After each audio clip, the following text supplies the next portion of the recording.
Well, I didn't plan on getting one of Proline's limited edition Comp Wagon bodies, but here it is. Thought it looked pretty cool, pretty fitting for my build. Of course, I do matching wheels also, but I figured it went well with it. I like it a lot, and what's cool too, I can revert back to the other body and wheels and tires too, so I can have two different looks in this thing right now. But the main thing I did on this truck was did the wood headache rack.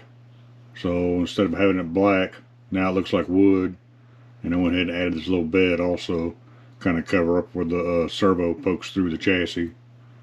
I don't know, I think it looks pretty cool, but like I said, I'm just still messing around with this thing, just still playing with it. I'm going to change some things up maybe, I don't know yet, but this is kind of the look I was going for right now, other than I wasn't planning on that body right there. Like I said, I had a red one on there, but that looked pretty cool, so I figured I'd go ahead and get it anyway. But I haven't done anything else on the inside. Everything is just, you know, cosmetics what I've done right now. But time to put this one to the side.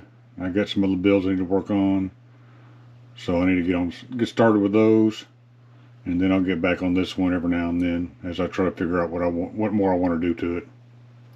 Anyway, guys, I hope y'all enjoyed the video, and y'all be good and take care.